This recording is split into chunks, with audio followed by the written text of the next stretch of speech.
Chapter 1 A Beautiful Wife. I cannot remember how, when or where I met Ligeia. It was a long time ago and my memory is not good. But I think I met her first in a large, old city near the Rhine in Germany. She told me that she came from an ancient family. But I never knew the family name of the woman who was my friend, my partner in my studies and finally my wife. Why did I never discover her family name? Perhaps because she did not want me to find out. But I cannot remember. I remember one thing very well. Ligeia was tall and slim. Later, at the end, she became very thin. How can I describe her quiet, aristocratic movements, or the strange softness of her footsteps? If she came into my office, I only knew she was there when I heard her voice, or when she put her white hand on my shoulder. She had a beautiful face, but it was not a classical kind of beauty. There was something strange about it. I have often tried to understand it. Was it her pure white skin or her thick, black hair? I looked at her long, delicate nose many times. It was perfect. I looked at her sweet mouth. How soft and red it was. And when she smiled, her teeth were white. Then I looked into her eyes. They were much bigger than normal eyes. Sometimes, when she was excited, they looked like a deer's eyes. They were black, with long black eyelashes and black eyebrows. But as I looked into them, I realized that they had a strange expression. Thought about it for many hours, sometimes all night. What was the expression in those eyes? I wanted to know. Many times I thought I almost had the answer, but then it was gone. Ligeia was very determined. She was always calm and quiet, but her determination showed in her eyes. It shone like a terrible energy, and sometimes it frightened me. Ligeia was very clever. She was excellent at Latin and Greek, and she knew many other languages perfectly. She never made a mistake. She was also a student of science and mathematics. When we were first married, I often asked her for help with my studies, and we worked together.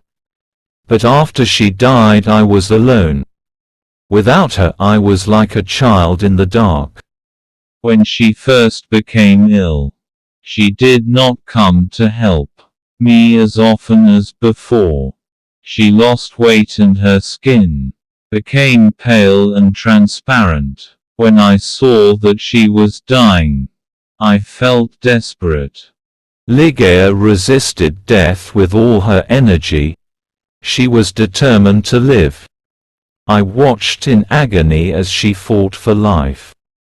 I knew she loved me, but I only understood how much she loved me now that she was dying. She held my hands and said that she was devoted to me. I cannot talk about it now, but let me say that her love for me was part of her determination to live. On the night she died, she suddenly got out of bed and cried. "Oh God, must I die? Must I lost my fight with death? No, I can't die like this." But my dear Ligeia died. I was so sad I could not stay in the old city by the Rhine. For a few months I traveled around. Then I bought an old abbey in an isolated part of England. This dark, sad place expressed my feelings of loneliness. But I decorated it with beautifully colored curtains, carpets and ornaments. I said to myself, Perhaps the bright colors will make me feel happier. Unfortunately, they did not. I begin to drink too much. But I do not want to speak about that time of my life.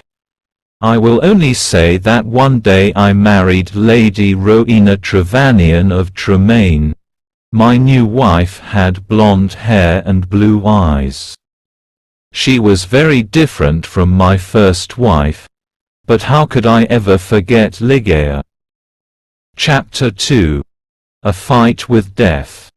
I took Lady Rowena back to a room high up in the tower of the Abbey, where we lived for the first month of our marriage. The room was very large, with an enormous window made of glass from Venice. The ceiling was high, like a church, and in the center there was a big gold chandelier. There were sofas from the East and an Indian bed.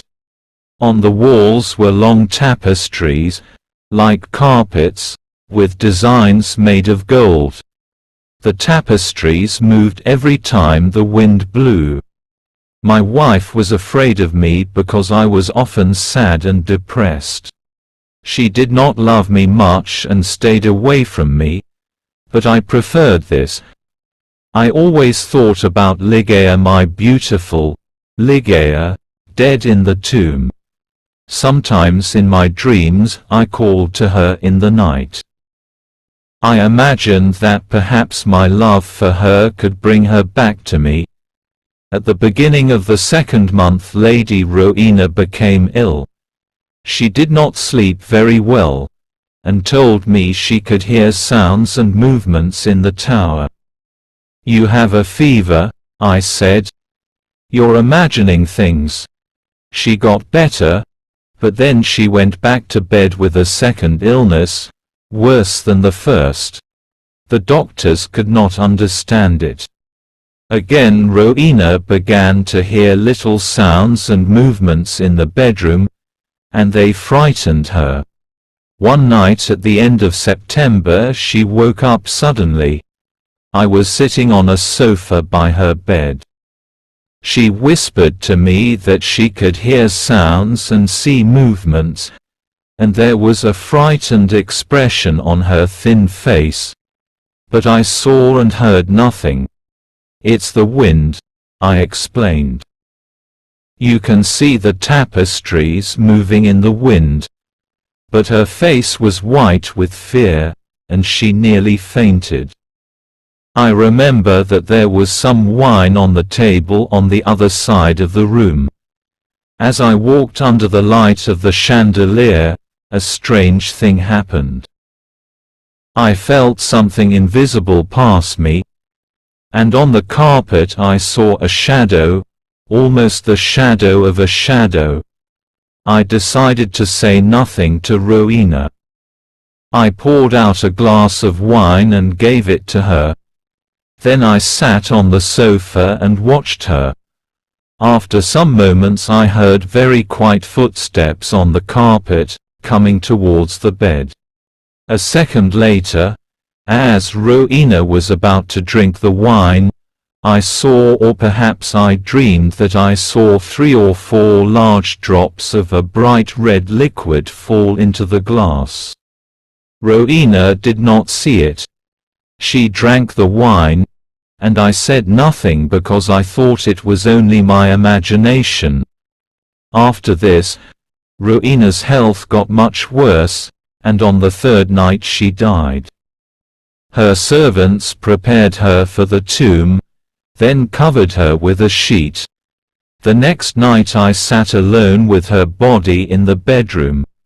Strange forms and shadows moved around me. I looked nervously into the dark corners, at the moving tapestries, and I felt frightened. Then I looked at the carpet under the chandelier. There was no shadow there, and I felt better. When I looked at Rowena on the bed, sad memories of Ligeia, the only woman I ever loved, came back to me. It was perhaps around midnight when I heard a sound. It was quiet but clear, and it woke me from my dreams. I thought it came from the bed. I listened in terror, but I did not hear it again. I looked carefully at Rowena for any sign of life. She was not moving, but I continued to look at her.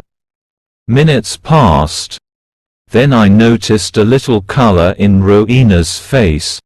My heart stopped in horror. I could not move. When I understood that Rowena was not dead, I tried to revive her. But soon the color disappeared from her cheeks. Her face looked like a marble again. And her lips were thin with the horrible expression of death. When her body was cold and rigid, I fell onto the sofa and dreamed about Ligeia.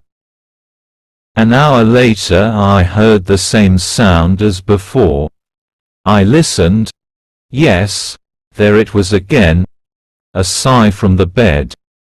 I ran over and saw clearly that her lips were trembling. Then they opened, showing her bright teeth. I thought I was going mad. There was a pink color on her cheeks and neck. Her body was getting warm again and her heart was beating a little. Lady Rowena was alive. I did everything I could to revive her. Then suddenly her color disappeared, her heart stopped and her body became cold and rigid. I sat down and began to think about Ligeia again. Then again for the third time there was a sound from the bed. But why must I describe the horrors of that night? Again I tried to revive Rowena, and then a fourth time. Each time she seemed to fight with an invisible force. And each time her body changed. I cannot say how, but she looked different. It was nearly dawn when she moved again. I was sitting on the sofa exhausted. But Rowena's body moved with more energy than before. Her color returned, signs of life changed her face. Her eyes were closed, but she looked alive. Then she suddenly got out of bed and walked slowly to the center of the room. Like she walking in her sleep. I did not tremble. I did not move. I was as cold and still as stone, paralyzed by what I saw. As I looked at her, my head filled with wild thoughts. Was Rowena really alive? Could I really see her blonde hair and blue eyes? Why wasn't I certain? I could not see her mouth very well, but her cheeks were like pink roses. Weren't they Rowena's cheeks? But wasn't she taller than before? I was filled with a kind of madness. I ran to her, but she moved away. Then I saw her long hair moving in the wind. It was blacker than the black of midnight. And now slowly her eyes opened. I shouted like a madman. These are the black eyes of my last love. The eyes of Ligeia.